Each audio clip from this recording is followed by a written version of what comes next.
Hey everybody, I am David, and today I want to talk about two of my all-time favorite trilogies right now. Some people would probably say The Godfather, some would probably say Star Wars, others would say Lord of the Rings. For me, it's right now the Dark Knight trilogy and the Avengers trilogy. That's right. There's a new trilogy in town, and it is probably giving the Dark Knight trilogy its run for its money. And I wanted to kind of compare the both a little bit and say which one is my ultimate favorite, because I think I know right now which it is. And I have had time to process the Avengers trilogy, and I've had time to process the Dark Knight trilogy. I have just watched the Dark Knight trilogy again during the week of my birthday, which I like doing. I always like watching my favorite movie on my birthday, so I put the Dark Knight was that day. But the day before I watched Batman Begins, and the day after I watched Dark Knight Rises. And of course, the Avengers, I watch the MCU, all of the MCU films, practically once every year, either as a marathon or just randomly, sometimes more than once a year. I probably seen a couple of the MCU films more than 3-4 times this year, and I'll probably watch some of them a couple more times again, because I just love the MCU. And it's come to my conclusion that, here I go, I'm going to say it, the Avengers trilogy is now my new favorite trilogy of all time. Superhero and of all time. Let me explain why.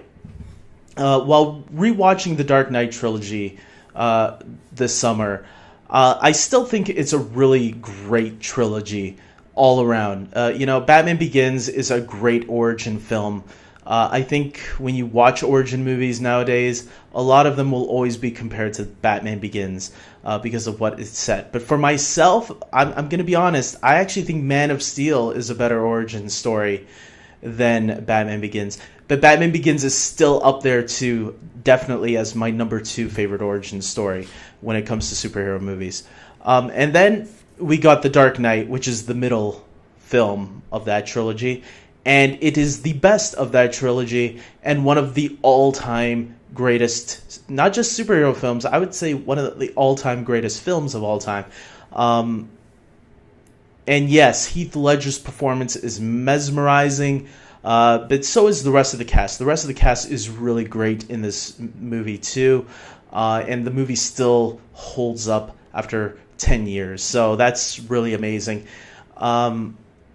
Unlike Batman Begins, which I do feel Batman Begins is starting to show its age a little bit. That movie came out in 2005 when superheroes were starting to really find its footing. I still love Batman Begins, but it is starting to age a little bit for myself. That's not a bad thing. Sometimes things age good. And Batman Begins is aging well. I mean, that was the smart thing that Nolan did, was to not use too much special effects and use more practical effects, and make the movie a lot more grounded. But you can see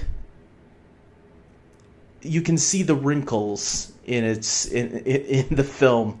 I guess I don't know if that's the best way of describing it, but it's aging a bit. There's some scenes there that I'm like, they could have done without this part.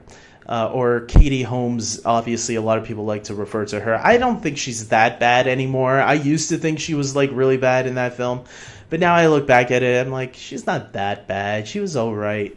But compared to Maggie Gyllenhaal, I would say Maggie Gyllenhaal did the role of Rachel Dawes a little bit better. But then again, I liked how they used Rachel Dawes in The Dark Knight compared to how they used her in Batman Begins. And then you got Dark Knight Rises, which brings everything full circle. And I'm going to be honest, once again, I always have to be honest with you guys. Dark Knight Rises, I think it's better than Batman Begins. I think it's the second best in the Nolan trilogy. A lot of people would look at me, I bet you guys are looking at your screens right now and thinking, did I just hear David say Dark Knight Rises is better than Batman Begins? Because I know a lot of people like Batman Begins more than Dark Knight Rises, but hey, for me, I think Dark Knight Rises is better. I like the story better in that one. Some people talk about plot holes. I'm like, okay, I got an idea. Write down the plot holes in the comments section below, and then I'll tell you how those are not really plot holes. Like people say, how did Batman get from India to, or wherever the country he was in, back to Gotham? He took a plane. He's rich, or yeah. Okay, you know what? I'll write down some things in the comment section below, and I'll get back to that. Maybe I'll do a whole video of the plot holes that are not really plot holes in the Dark Knight trilogy, or in Dark Knight Rises. And so, yeah, I like the third one. It feels like a complete trilogy when you watch them all in order. It's a beginning, a middle, and an end, and I love it. But the Avengers, for me, maybe not so much a beginning, a middle, and an end, but I can say they're more enjoyable movies for myself. I'm going to get roasted for this, probably, for saying it like that. But let me try to explain. When you watch the first Avengers, let's all try to remember that feeling we all got when we first saw it. It was something special, something we haven't seen superhero movies done before. Yes, the Dark Knight trilogy took things to a whole new level, but it was the Avengers that showed us that, hey, the things you love from the comics can be this in live action on the big screen. We can do big spectacles that you guys have been waiting for with these characters coming together.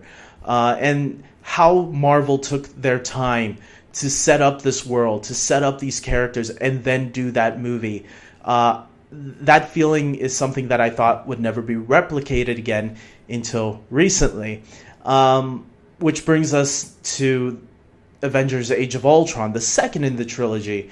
Unlike the Dark Knight trilogy, where Avengers Age of Ultron wasn't as good as the Dark Knight. Dark Knight was the second movie of that trilogy, but it was the best one. This one is clearly the weakest of this trilogy, but it is still a really solid film. I think people forget how solid of a film Avengers Age of Ultron was. Yeah, okay, it didn't do anything much to elevate what we saw in the first Avengers movie, because we kind of seen these characters already, but putting them on a bigger adventure, not bigger, but like, you could feel the stakes were a lot more, there were a lot more at stake than there was in the first Avengers. The first Avengers had a really simple story of these characters all coming together. They played it safe, I feel, when you watch that first Avengers movie, which was a great thing to do for that film. But Age of Ultron took the story and took it to the next level, I felt. And I think that gets a little overlooked because it was a movie that took its time a little bit.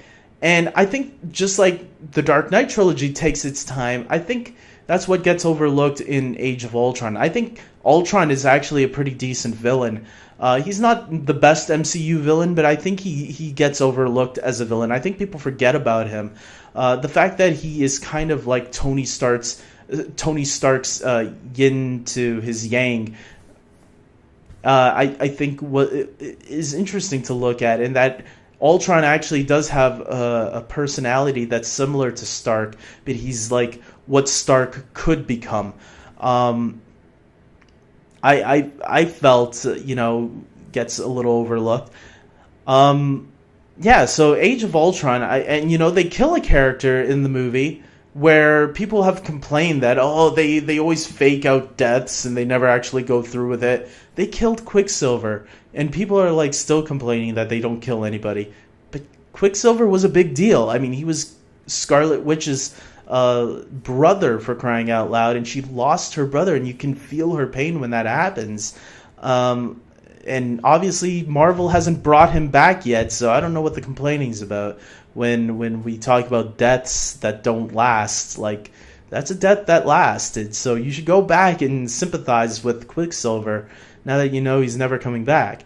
And then you have the third movie, Avengers Infinity War, which came out this year, and I've had enough time to process it. I saw it 3 times in the theater, and I just saw it like a couple more times when it came out on download streaming. I bought it off iTunes because I couldn't wait for the 3D Blu-ray, which comes out in September, which I'm still going to buy that too. So I'm going to buy the Avengers twice.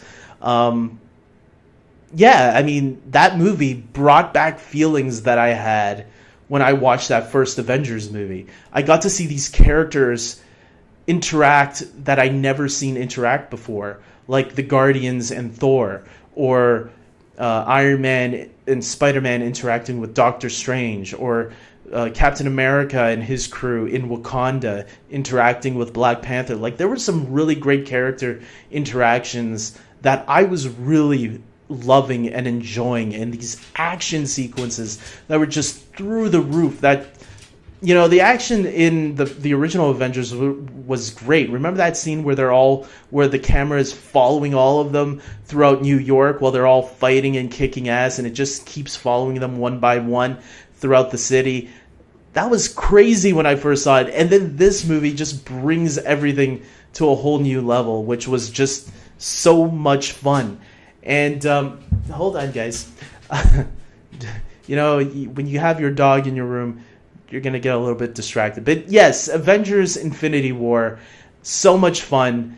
You know, I'm even thinking about going to check it out one more time. You know, Marvel's doing this whole fan event where they're going to show all 20 movies on IMAX for 1 week.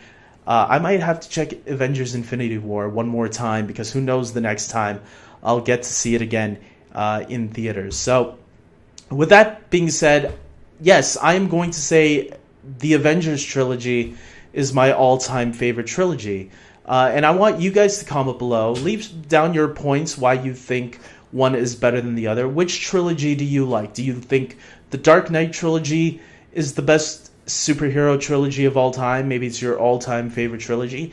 Or are you on my page where you agree that, yeah, the Avengers trilogy has surpassed it? Now, I know Avengers Infinity War, some people might feel it feels like a part 1 of 2, so maybe they need the next Avengers to see how it all wraps up. To me, I can look at Avengers Infinity War as one movie. It was a movie about the villain.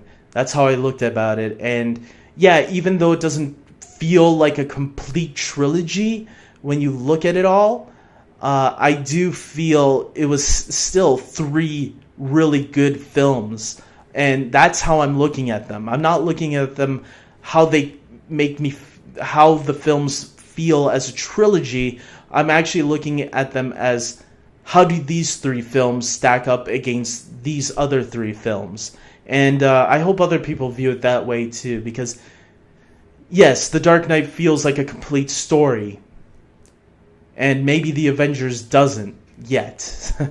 But you still have 3 films that are worth discussing on both sides. So leave down your comments. Tell me what you think. Do you prefer which one over which? And I hope you guys like this video. Please subscribe to my channel. And until next time, take care.